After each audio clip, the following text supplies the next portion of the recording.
4 de junio de 2022. Una cordial bienvenida a esta reflexión que he llamado Las aventuras de los apóstoles.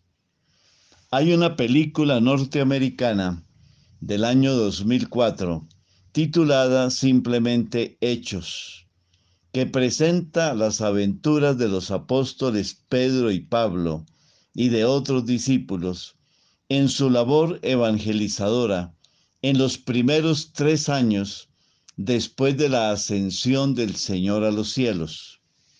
Uno de los aspectos más interesantes de los Hechos de los Apóstoles, libro escrito por San Lucas, es la manera como centra su atención en la presencia del Espíritu Santo en este proyecto evangelizador que pretende, ante todo, conformar comunidades de fe que tienen, entre otras, 4 características. La primera característica es la pedagogía de la palabra de Dios. A las comunidades se les anunciaba primero el querigma, es decir, la buena noticia de la salvación en Jesucristo. Cuando el Espíritu Santo descendió sobre los apóstoles y estos comenzaron a predicar en diversas lenguas, algunos escuchaban con admiración y perplejidad, porque cada uno escuchaba en su propio idioma, a pesar de haber venido de regiones diversas, mientras otros se burlaban porque decían que estaban borrachos. Pedro aprovechó ese momento de perplejidad y confusión para decirles: Israelitas, escuchen lo que les anuncio.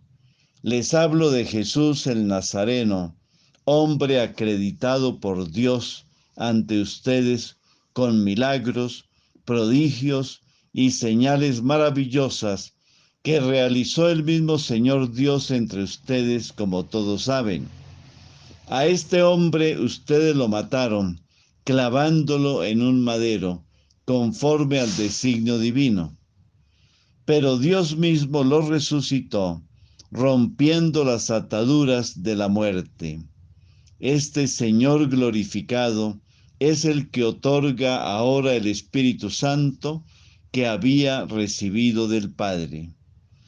Ese es el anuncio de la buena nueva, que en griego se llama querigma.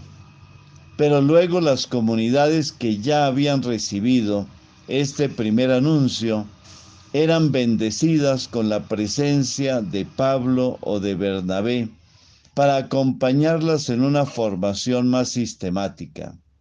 Por ejemplo, apenas fundada la comunidad de Antioquía, llegó Bernabé para exhortar a los ya bautizados en la perseverancia en la fe. Lo mismo hizo Pablo con la comunidad de Corinto, donde estuvo 1 año y medio enseñando la palabra de Dios. Incluso cuando a Pablo, llevado prisionero a Roma, le dieron casa por cárcel, tomó una casa en arriendo y allí a todos los que iban a visitarlo les predicaba el reino de Dios y les enseñaba lo referente a Jesucristo con toda libertad y sin obstáculo alguno, según nos cuenta la primera lectura de hoy, tomada de Hechos de los Apóstoles capítulo 28, versículos 16 a 31. Una segunda característica de las comunidades era lo que se llamaba en griego koinonía, que significa comunión fraterna. En otras palabras, todos vivían unidos, tenían los mismos sentimientos de fraternidad. En general no había divisiones, ni cismas, ni conflictos. Esa comunión fraterna tenía una dimensión social que trascendía la vida de la familia. Poseían los bienes en común. Nadie consideraba propio nada de lo que tenía. Había un compartir de bienes y no había pobre entre ellos. Era tan admirable esa vida en común que los judíos no la entendían. Ellos observaban a los cristianos y se extrañaban cuando eran testigos de ese estilo solidario que poseían. Extrañados por ese comportamiento, decían: miren cómo se aman. En estas comunidades se combinaba la unión con la diversidad. La variedad de talentos tenía su punto de encuentro en la unidad de la comunidad.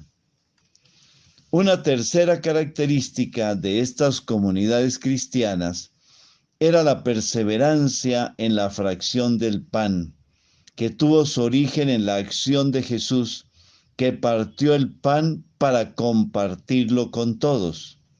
Esta fue una acción profética, donde el pan compartido se convierte en un memorial permanente de su cuerpo entregado como sacrificio para nuestra salvación. La cuarta característica fue la perseverancia de las comunidades cristianas en la oración.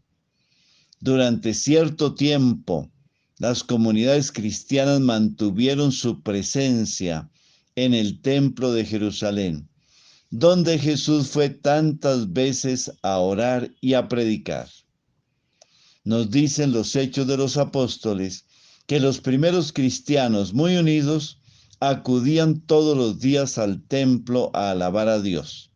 Lucas agrega: y gozaban de la simpatía de todo el pueblo. Esa oración se hace más fuerte en situaciones especiales, por ejemplo, cuando deben elegir al sustituto de Judas, o cuando van a designar a 7 de entre la comunidad que se encarguen de ayudar a las viudas y a los huérfanos de la comunidad helenística de Jerusalén, o cuando son perseguidos o pasan períodos de crisis.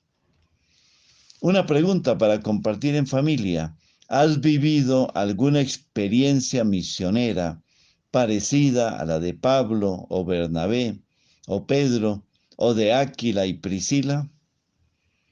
En este día de vísperas de la venida del Paráclito, unamos a este himno en forma de oración al Espíritu Santo nuestras voces y nuestros corazones. Ven, Dios Espíritu Santo, y envíanos desde el cielo tu luz para iluminarnos. Ven ya, Padre de los pobres, luz que penetra en las almas, dador de todos los dones. Fuente de todo consuelo, amable huésped del alma, paz en las horas de duelo. Eres pausa en el trabajo, brisa en un clima de fuego, consuelo en medio del llanto.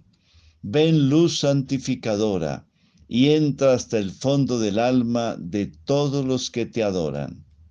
Sin tu inspiración divina, los hombres nada podemos, y el pecado nos domina. Lava nuestras inmundicias, fecunda nuestros desiertos, y cura nuestras heridas. Doblega nuestra soberbia, calienta nuestra frialdad, endereza nuestras sendas. Concede a aquellos que ponen en ti su fe y su confianza tus 7 sagrados dones. Danos virtudes y méritos, danos una buena muerte y contigo el gozo eterno. Amén. Bendiciones del Señor para cada uno de ustedes y sus familias.